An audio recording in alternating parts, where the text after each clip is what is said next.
So I've got some new casts going on today. We are making corner doorways on today's episode.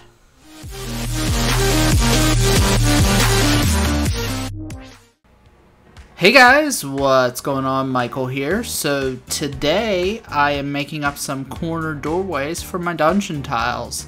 So I have some homemade molds off of Hirst Art's pieces, and I just simply made these molds because I wanted to make a lot of these pieces at once. So the first one here is a door mold, which you can see I've got a couple of castings of these doors. Now the doors have like a prison bar effect on them. You're going to need 4 of these castings. And then we are also going to be getting rid of the prison bar look, because we are going to go with just a generic door for these corner doorways. So these little square pieces of plaster are what will fill in the prison bars, and you are going to need 4 of these as well.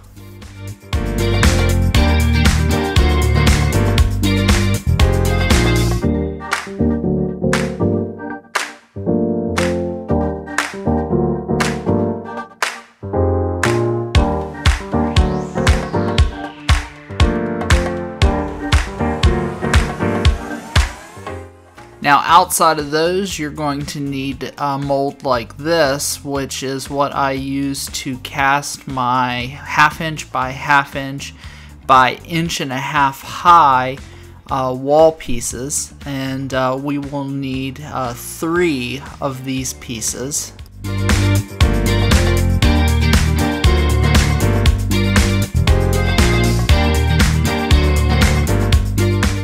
And then lastly, this is a 2-part mold which will cast the arches that go over top of the doors. Now namely, these arches were originally made by Hirst Arts, but what I wanted was an arch that had a finished side on the top of it as well. So I made some castings off of his mold, then I carved the top surface of those castings to have the stone pattern that I wanted. I made a 2-part mold off of the original carvings, and then I am able to now produce the archway tops that I want. Our first step is going to be to use a hobby saw to cut a 45-degree angle onto 2 of our 4 archway tops.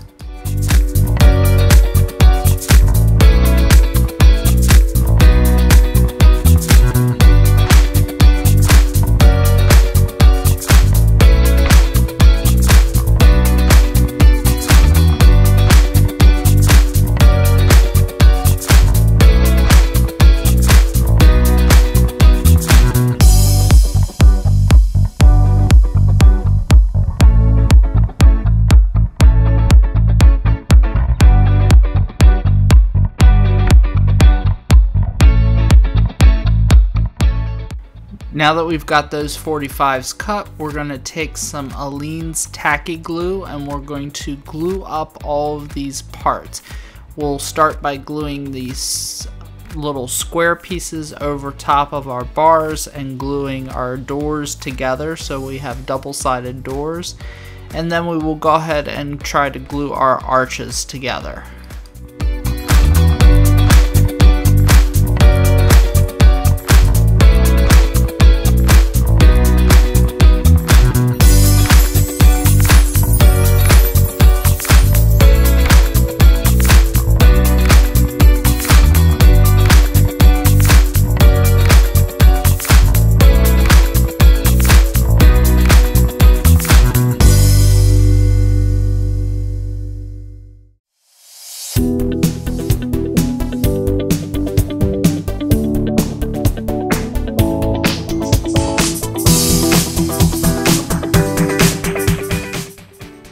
little super glue might be necessary to glue the arches together given that it's such a small surface. I'm using Zap-A-Gap and hitting it with a little bit of the zip kicker to speed the dry time along.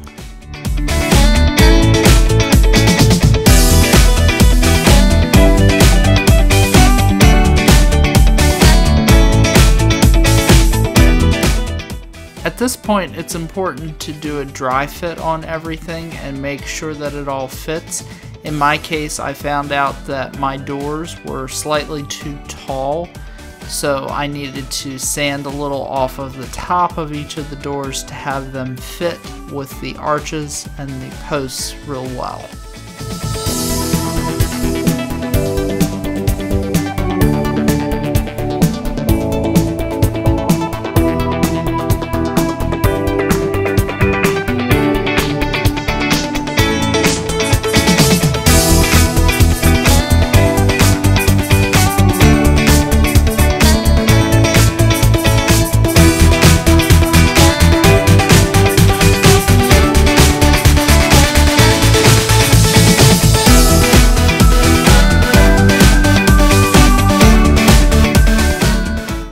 With everything sanded and fitting together really nicely, we can start to glue these pieces up.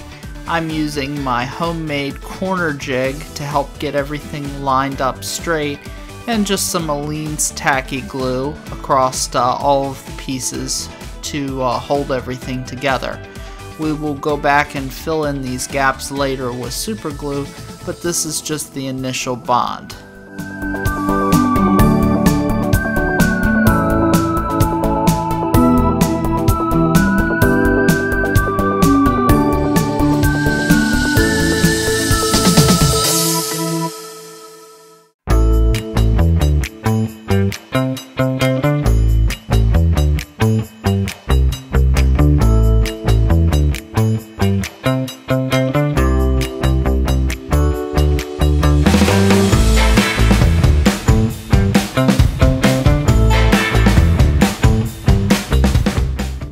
With everything good and dry, I'm going to coax this away with a putty knife, and now we can glue this piece to our base. Now our tile base is made up of 4 1x1 squares glued onto a piece of cork, so we'll use a little more tacky glue to just glue this down, and then we'll let this dry.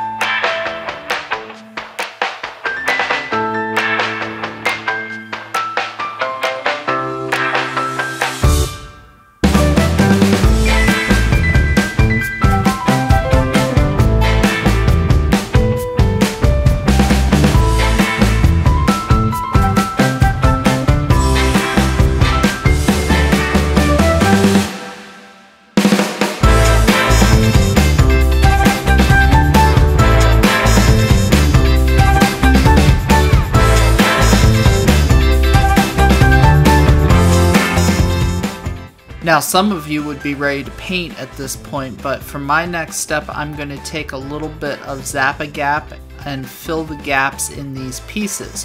What I do is I take a tiny little spatula and I put a little bit of baking soda into the gaps and brush it so that I have it exactly where I want, and then I just drip a little bit of the Zap-A-Gap medium CA glue into that baking soda. There's a reaction that occurs and it basically turns to plastic, and you want to firm it up and dry it completely with just a little bit of the zip kicker activator. By doing this, we can fill those gaps and voids around the door. Be careful, I had a couple of spots where the super glue ran on me a little bit and it made the surface a little bumpy, but the paint will cover it and hide all, and at the end this will be perfect for tabletop.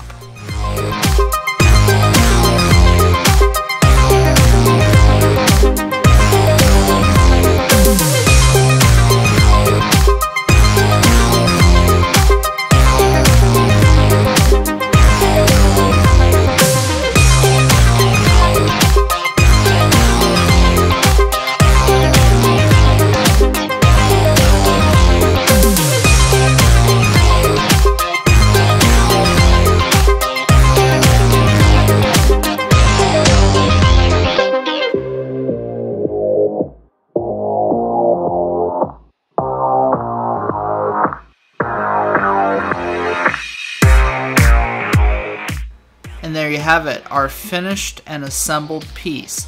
All of the voids are filled, it's totally glued up and secure, and we are ready to start painting this out on our next video. Thank you guys so much for watching this video, and if you have any questions or comments, make sure to leave them for me below, and I'll do my best to answer them. Hey, if you like these videos and want to help me keep making them, make sure you hit the like and subscribe button.